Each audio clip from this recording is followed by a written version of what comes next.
ಮುಡಾ ಕೇಸ್ನಲ್ಲಿ ದಿನೇ ದಿನೇ ಟ್ವಿಸ್ಟ್ ಸಿಗ್ತಾನೆ ಇದೆ. ಈಗ ಕೇಸ್ ರದ್ದು ಕೋರಿ ಜಾಮೀನು ಮಾಲೀಕ ದೇವರಾಜ್ ಅರ್ಜಿ ಸಲ್ಲಿಸಿದ್ದಾರೆ. ಲೋಕಾಯುಕ್ತದಲ್ಲಿ ದಾಖಲಾದ ಕೇಸ್ ರದ್ದಿಗೆ ಮನವಿ ಸಲ್ಲಿಸಿದ್ದಾರೆ. ದೇವರಾಜ್ ಪರವಾಗಿ ಹಿರಿಯ ವಕೀಲ ದುಷ್ಯಂತ ಅರ್ಜಿ ಸಲ್ಲಿಸಿದ್ದಾರೆ.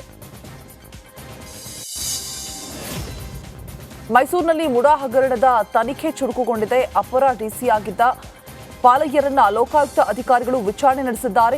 ಪಾಲಯ್ಯ ಅವಧಿಯಲ್ಲೇ ಸಿಎಂ ಭಾಮೈದನಿಗೆ ದೇವರಾಜ್ ಭೂಮಿ ಮಾರಿದ್ದ. ಹೀಗಾಗಿ ಎರಡನೇ ಬಾರಿ ಪಾಲಯ್ಯ ವಿಚಾರಣೆ ಎದುರಿಸ್ತಾ ಇದ್ದಾರೆ.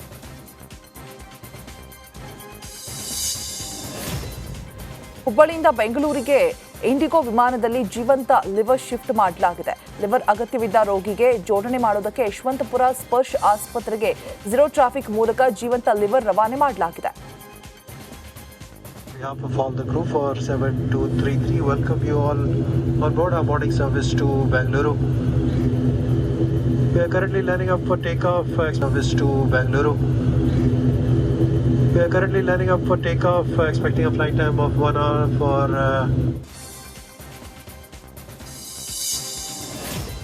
ರೇಣುಕಾಸ್ವಾಮಿ ಕೊಲೆ ಕೇಸ್ ಮೇಲೆ ಜೈಲುವಾಸ ಅನುಭವಿಸ್ತಾ ಇರುವಂತಹ ಆರೋಪಿಗಳಿಗೆ ಇಂದು ಡಿ-ಡೇ ಆಗಲಿದೆ. ದರ್ಶನ್ ಸೇರಿ 5 ಜಾಮೀನಿನ ಭವಿಷ್ಯ ಇಂದು ನಿರ್ಧಾರವಾಗಲಿದೆ. ಈಗಾಗಲೇ ಬೆನ್ನು ನೋವಿನ ಸಂಬಂಧ ಮೆಡಿಕಲ್ ಬೇಲ್ ಮೇಲೆ ಬಳ್ಳಾರಿ ಜೈಲಿಂದ ದರ್ಶನ್ ರಿಲೀಸ್ ಆಗಿದ್ದು ಚಿಕಿತ್ಸೆ ಪಡಿತಾ ಇದ್ದಾರೆ. ಆದರೆ ಈಗ ರೆಗ್ಯುಲರ್ ಬೇಲ್ಗಾಗಿ ದರ್ಶನ್ ಪರ ವಕೀಲರು ಇಂದು ವಾದ ಮಾಡಲಿದ್ದಾರೆ.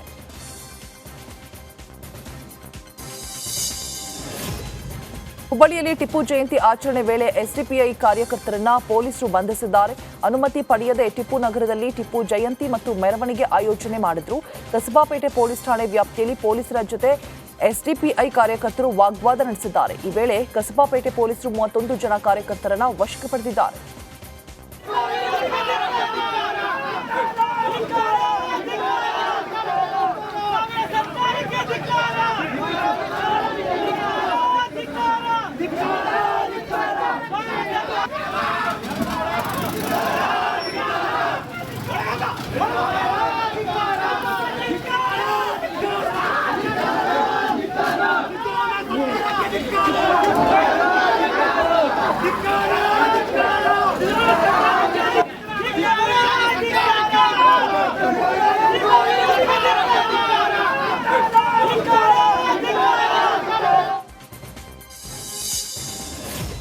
ಚಿತ್ರದುರ್ಗದಲ್ಲಿ ಚಾಲಾಕಿ ಕಳ್ಳರು ತಮ್ಮ ಕರಾಮತ್ತು ತೋರಿಸಿದ್ದಾರೆ. ಬೇರೆಡೆ ಗಮನ ಸೆಳೆದು 6 ಲಕ್ಷ ಎಗರಿಸಿರುವ ಘಟನೆ ಹೊಳಲ್ಕೆರೆಯಲ್ಲಿ ನಡೆದಿದೆ. ಕರ್ನಾಟಕ ಬ್ಯಾಂಕ್ನಿಂದ 6 ಲಕ್ಷ ಡ್ರಾ ಮಾಡಿಕೊಂಡು ಬರ್ತಾ ಇದ್ದ ಷಡಕ್ಷರಯ್ಯ ಎಂಬುವವರ ಗಮನ ಬೇರೆಡೆ ಸೆಳೆದು ಹಣ ಎಗರಿಸಿದ್ದಾರೆ. ಬೈಕ್ನಲ್ಲಿ ಬಂದ 2 ಚಾಲಾಕಿ ಕಳ್ಳರು ಈ ಕೃತ್ಯ ಎಸಗಿದ್ದಾರೆ. ಕಳ್ಳರ ಕರಾಮತ್ತು ಸಿಸಿಟಿವಿಯಲ್ಲಿ ಸೆರೆಯಾಗಿದೆ. ಮಂಗಳೂರಿನಲ್ಲಿ 3 ಯುವಕರು ಸ್ಕೂಟರ್ನಲ್ಲಿ ಬಂದು ಪಾರ್ಕಿಂಗ್ನಲ್ಲಿದ್ದ ಬೈಕ್ ಹೆಲ್ಮೆಟ್ ಎಗರಿಸಿದ್ದಾರೆ. ಕಳ್ಳರು ಹೆಲ್ಮೆಟ್ ಎಗರಿಸ್ತಾ ಇರುವ ವಿಡಿಯೋ ಸಿಸಿಟಿವಿಯಲ್ಲಿ ಸೆರೆಯಾಗಿದೆ.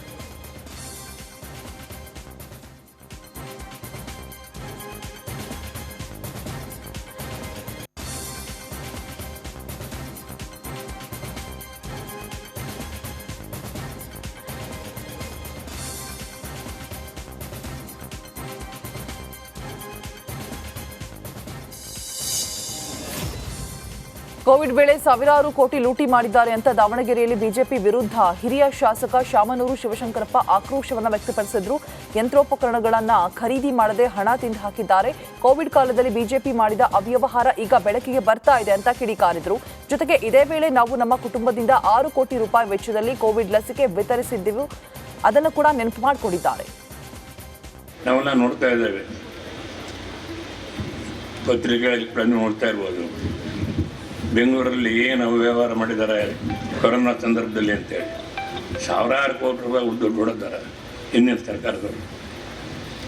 ಅದು ಈಗೆಲ್ಲ ಹೊರ ಬೈಲಿ ಬರ್ತಾ ಇದ್ದಾವೆ. ಉಪಕರಣ ಇಲ್ದಲೇ ಬಿಲ್ ಪಾವತಿ ಆಗಿದ್ದಾವೆ.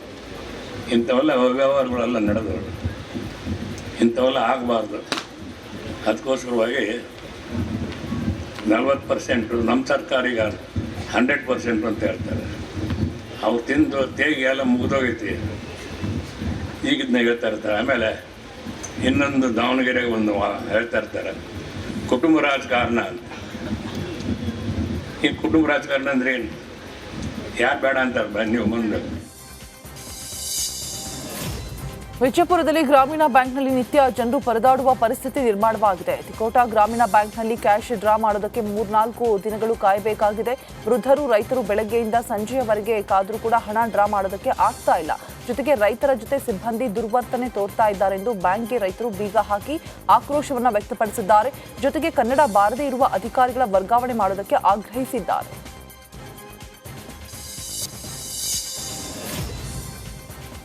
ಮಣಕವಾಡದ ಪವಾಡ ಪುರುಷ ಮೃತ್ಯುಂಜಯ ಮಹಾಸ್ವಾಮಿಗಳ ಜಯಂತ್ಯೋತ್ಸವ ಅದ್ದೂರಿಯಾಗಿ ನಡೆದಿದೆ. ಗದಗ ಜಿಲ್ಲೆ ಮುಂಡರಗಿ ತಾಲೂಕಿನ ಹಿರೇವಡ್ಡಟ್ಟಿ ಗ್ರಾಮದಲ್ಲಿ ಸತತ 7 ದಿನಗಳ ಕಾಲ ಆಧ್ಯಾತ್ಮಿಕ ಪ್ರವಚನ ಹಮ್ಮಿಕೊಳ್ಳಲಾಗಿತ್ತು. ಇದೇ ವೇಳೆ ಗುರುಭವನದ ಭೂಮಿ ಪೂಜೆ ಹಾಗೂ ಹಿರೇವಡ್ಡಟ್ಟಿ ಸದ್ಭಕ್ತರಿಂದ ಲಿಂಗೈಕ್ಯ ಮೃತ್ಯುಂಜಯ ಮಹಾಸ್ವಾಮಿಗಳ ಶಿಲಾಮೂರ್ತಿಯ ತುಲಾಭಾರ ಕಾರ್ಯಕ್ರಮ ಕೂಡ ನೆರವೇರಿದೆ. 87ನೇ ಅಖಿಲ ಭಾರತ ಕನ್ನಡ ಸಾಹಿತ್ಯ ಸಮ್ಮೇಳನದ ಅಧ್ಯಕ್ಷರಾಗಿ ಹಿರಿಯ ಜಾನಪದ ತಜ್ಞ ಗೋರು ಚನ್ನಬಸಪ್ಪ ಆಯ್ಕೆಯಾಗಿದ್ದಾರೆ. ಮುಂದಿನ ತಿಂಗಳು ಅಂದರೆ ಡಿಸೆಂಬರ್ 20, 21 ಹಾಗೂ 22ರಂದು ಮಂಡ್ಯದಲ್ಲಿ ಸಾಹಿತ್ಯ ಸಮ್ಮೇಳನ ನಡೆಯಲಿದೆ.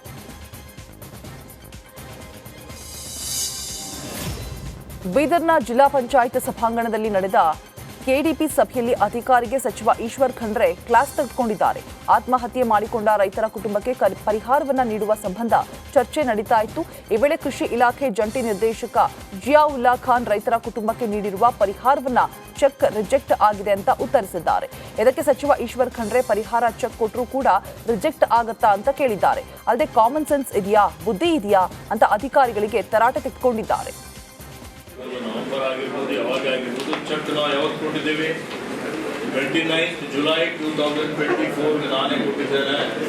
ಇದು ಒಂದು ಸಲ ಹೇಳಿದ್ದೇನೆ, ನಿಮ್ಮ ಗಮನಕ್ಕೂ ಮತ್ತು ಜಿಲ್ಲಾಧಿಕಾರಿ ಗಮನಕ್ಕೂ ತಂದಿದ್ದೇನೆ. ಗೊತ್ತಾಯ್ತಾ? ಇವರಿಗೆ ಯಾಕೆ ದುಡ್ಡು ಮುಟ್ಟಿಲ್ಲ?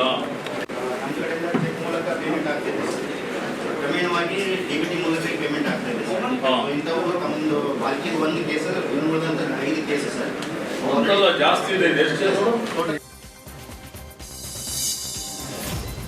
ರೈತನ ಬಳಿ ಲಂಚ ಪಡೆಯುವಾಗ ಗ್ರಾಮ ಆಡಳಿತಾಧಿಕಾರಿ ಲೋಕಾಯುಕ್ತರ ಕೈಗೆ ರೆಡ್ ಹ್ಯಾಂಡ್ ಆಗಿ ಸಿಕ್ಕಿಬಿದ್ದಿದ್ದಾನೆ. ಚಿತ್ರದುರ್ಗ ಜಿಲ್ಲೆ ಚಳ್ಳಕೆರೆ ತಾಲೂಕಿನ ನೆಲಗೇತನಹಟ್ಟಿ ಗ್ರಾಮದಲ್ಲಿ ಘಟನೆ ನಡೆದಿದೆ. ಇನ್ನು ವಿಲೇಜ್ ಅಕೌಂಟೆಂಟ್ ಹರೀಶ್ 10,000 ಹಣ ಪಡೆಯುವಾಗ ಲೋಕಾಯುಕ್ತರ ಕೈಗೆ ಸಿಕ್ಕಿಬಿದ್ದಿದ್ದಾನೆ. ಜಮೀನು ಖಾತೆ ಮಾಡಲು ಚನ್ನಕೇಶವಯ್ಯ ಬಳಿ 10,000 ರೂಪಾಯಿ ಬೇಡಿಕೆ ಇಟ್ಟಿದ್ದ ಬಗ್ಗೆ ದೂರು ದಾಖಲಾಗಿತ್ತು. ಮಾಹಿತಿ ಪಡೆದ ಲೋಕ ಅಧಿಕಾರಿಗಳು ರೈಡ್ ಮಾಡಿದ್ದಾರೆ. ಮಹಾರಾಷ್ಟ್ರ ವಿಧಾನಸಭೆ ಚುನಾವಣೆ ಹಿನ್ನೆಲೆ ಘಾಟಾ ನಂದೂರು ಗ್ರಾಮದಲ್ಲಿ ಇವಿಎಂ ಯಂತ್ರಗಳನ್ನು ಒಡೆದು ಪುಂಡರು ದಾಂಧಲೆ ನಡೆಸಿದ್ದಾರೆ. ಮಹಾರಾಷ್ಟ್ರದ ಬೀಡಾ ಜಿಲ್ಲೆಯ ಪರಳಿ ವಿಧಾನಸಭಾ ಕ್ಷೇತ್ರದ ಘಾಟಾ ನಂದೂರು ಗ್ರಾಮದಲ್ಲಿ ಈ ಘಟನೆ ನಡೆದಿದೆ. ಗ್ರಾಮದ ಸರ್ಕಾರಿ ಶಾಲೆಯಲ್ಲಿ ಮತದಾನ ನಡೀತಾ ಇದ್ದ ವೇಳೆ ಇವಿಎಂ ಮಷಿನ್ಗಳನ್ನು ಒಡೆದು ದಾಂಧಲೆ ಮಾಡಿದ್ದರಿಂದ 3 ಗಂಟೆಗೂ ಹೆಚ್ಚು ಕಾಲ ಮತದಾನ ಸ್ಥಗಿತಗೊಂಡಿತ್ತು. ಜಮ್ಮು ಕಾಶ್ಮೀರ ಶ್ರೀನಗರದ ರೈನಾವಾರಿ ಗ್ರಾಮದಲ್ಲಿ ಭೀಕರ ಅಗ್ನಿ ಅವಘಡ ಸಂಭವಿಸಿದೆ. ಈ ಅಗ್ನಿ ದುರಂತದಲ್ಲಿ 8 ಮನೆಗಳು ಬೆಂಕಿಗಾಹುತಿಯಾಗಿದೆ. ಮನೆ ಕಳೆದುಕೊಂಡವರು ಬದುಕು ಈಗ ಬೀದಿಗೆ ಬಿದ್ದಿದ್ದು ಸಂತ್ರಸ್ತರು ಕಣ್ಣೀರು ಹಾಕ್ತಾ ಇದ್ದಾರೆ. ಜೊತೆಗೆ ಸರ್ಕಾರ ಕೂಡ ಪರಿಹಾರದ ಜೊತೆಗೆ ಅವರಿಗೆ ಬೇಕಾದ ಅಗತ್ಯ ವಸ್ತುಗಳನ್ನು ಕೂಡ ನೀಡ್ತಾ ಇದೆ.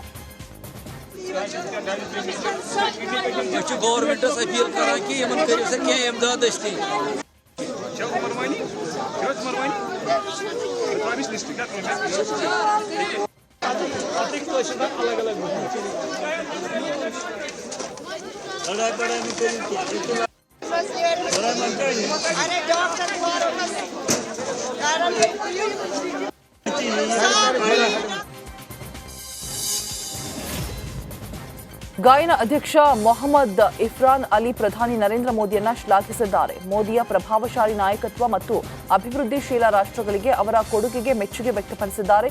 ಜೊತೆಗೆ ಮೋದಿಯನ್ನ ಎಲ್ಲಾ ನಾಯಕರಲ್ಲಿ ನೀವೊಬ್ಬ ಚಾಂಪಿಯನ್ ಎಂದು ಬಣ್ಣಿಸಿದ್ದಾರೆ. ಜಾರ್ಜ್ ಟೌನ್ನಲ್ಲಿ ನಡೆದ ಸಭೆಯಲ್ಲಿ ಮಾತನಾಡಿದ ಮೊಹಮ್ಮದ್ ಇಫ್ರಾನ್ ಅಲಿ ಭಾರತದಲ್ಲಿ ಮೋದಿಯವರ ಆಡಳಿತ ಶೈಲಿಯನ್ನ ಶ್ಲಾಘಿಸಿದ್ದಾರೆ.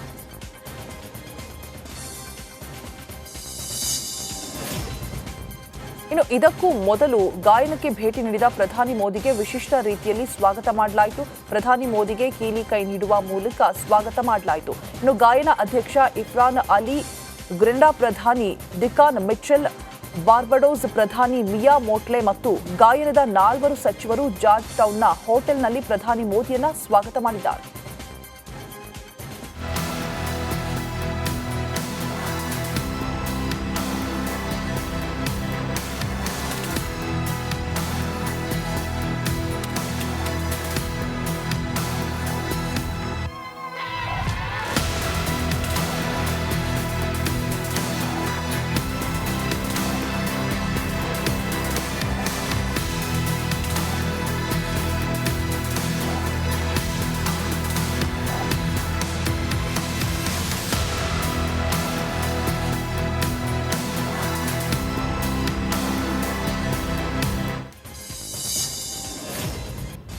ಬಳಿಕ ಪ್ರಧಾನಿ ಮೋದಿಯನ್ನ ಭಾರತೀಯ ಅನಿವಾಸಿ ಪ್ರಜೆಗಳು ಆತ್ಮೀಯವಾಗಿ ಸ್ವಾಗತ ಮಾಡಿದ್ದಾರೆ. ಪ್ರಧಾನಿ ಮೋದಿಯ ಈ ಭೇಟಿ 56 ವರ್ಷಗಳ ನಂತರ ಗಯಾನಾಗೆ ಭಾರತದ ಮುಖ್ಯಸ್ಥರ ಮೊದಲ ಭೇಟಿಯಾಗಿದೆ.